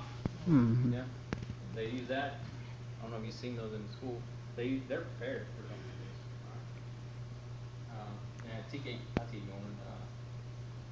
like this. Brook Hill, they have armed people. No. So all that fails, and we're in this locker room. We're all in here. This is the only entrance, and he's coming. He's determined to kill somebody in here. Do you think? What do you want to position? So let's talk about that. What do you want to position? On that side or this, on this side? It'll be far or close to him? Far from him. Close. Far is bad. Close. Oh. So if I was in here, we're trapped in here, and I didn't have my gun or something for someone, because I take my gun everywhere. I don't leave it. If I forget it, which is very rare, I go back home and get it. It goes everywhere with me. Because there's a guy, Rob, cutting his grass over by ET Tower, here in town. Alright? Y'all can take a shower with it.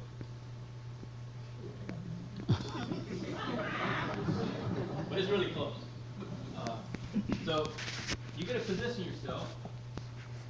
And I'm gonna tell y'all, everybody grab a chair, right here. Every one of you grab a chair. Once he comes in, you chunk a chair out. Take this one over. Alright? If this door opens, that's what you're gonna do. So let's say that fails, alright? We're on a chair. Getting cut, whatever it takes. Okay?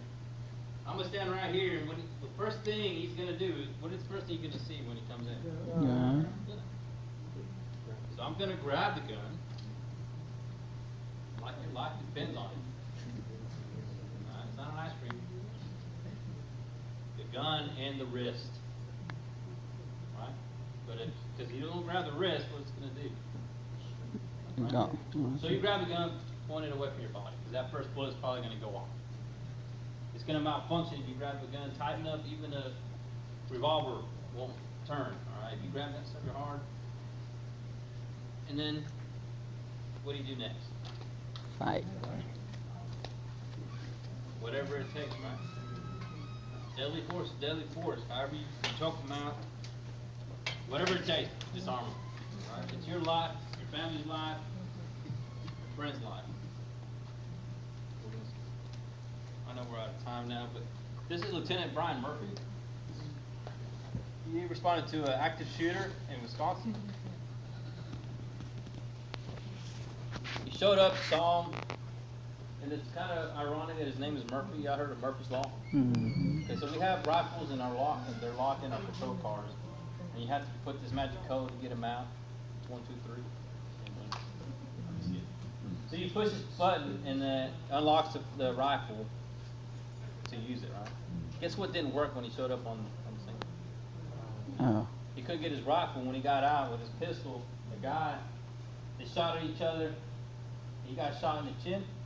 The first bullet ricocheted down through his throat, so he couldn't talk to call for help, even though other officers were already en route. The shooter came. He was about 15, 20 feet from him. They shot him over, and over, and over, in the arms, legs, and the head. A lot in the vest. He shot him 15 times, but he didn't die.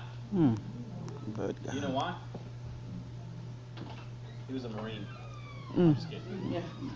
Just because you get shot once, twice, 3 times doesn't mean you're dead. That's in the movies. You don't blow back 20 feet and still on that. Right? I've seen people get shot several times and still come at you.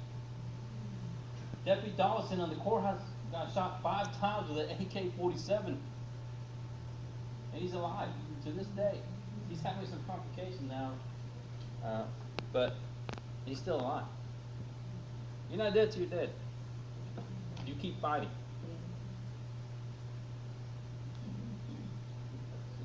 I know we're over time. But this is the most important, then we'll be done. We'll skip the last 2 videos. This is Virginia Tech. You've heard of Virginia Tech, right? The shooter chained the doors to the hall to slow police down. So he entered the hall. He went into room 206 and just started shooting every person in there. He shot 92% of the kids in there. They did nothing. All right. He went out, went to 211. They tried to hold the door with throwing these small desk chairs that really don't weigh anything, but he still got in. He shot everybody in there. Then we went back to 206. They're still moving. Shot him again. Went back to this room, shot him again. So 77% of the kids in there were killed. 67% of these kids were killed. He goes into room 207, shoots 85% of the kids. Goes back to the other rooms. In room 207, it was a late denial. All right? That means they blocked the door. And there was nothing in there to block it with other than the bodies of the classmates that threw against the door. But he couldn't get back in there, so only 38% of the kids were actually killed. A lot of them were shot, but not killed. So he tried to go to room 204, which is a bail denial. Holocaust survivor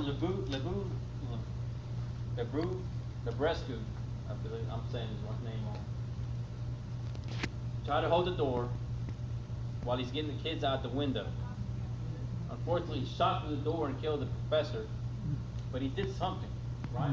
Only 36% of the kids were shot, and 14% were killed, including him. That's way better than this. So these tactics work. In room 205, they heard the shooting, they saw him coming, and they blocked the door. Same room, same desk. How do you think they blocked the door? 2 guys laid on the floor on their backs and put their size 10 against the door. The shooter shot through the door, thinking they were holding it, right? But since he couldn't get in, where did he go? Back over here.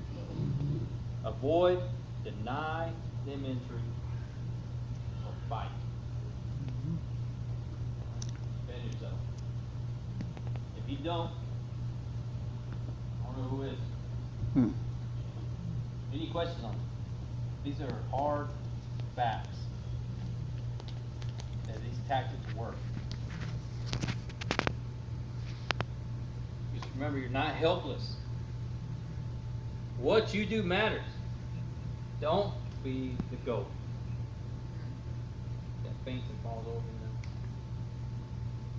If you do nothing, your odds are you're going to be killed.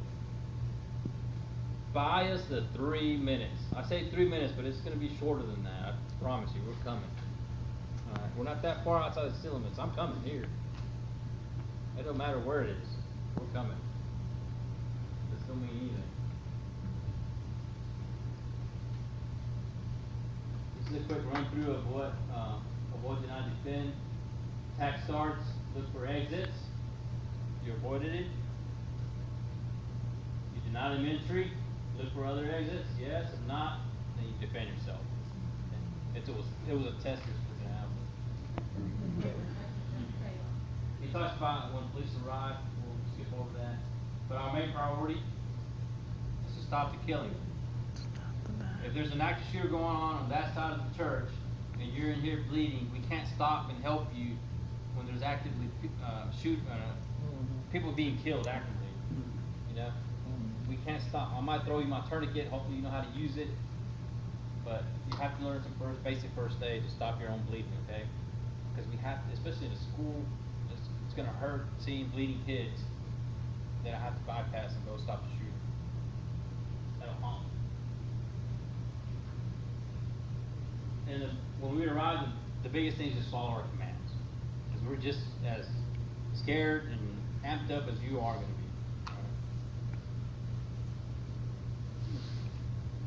We're going to skip these videos here.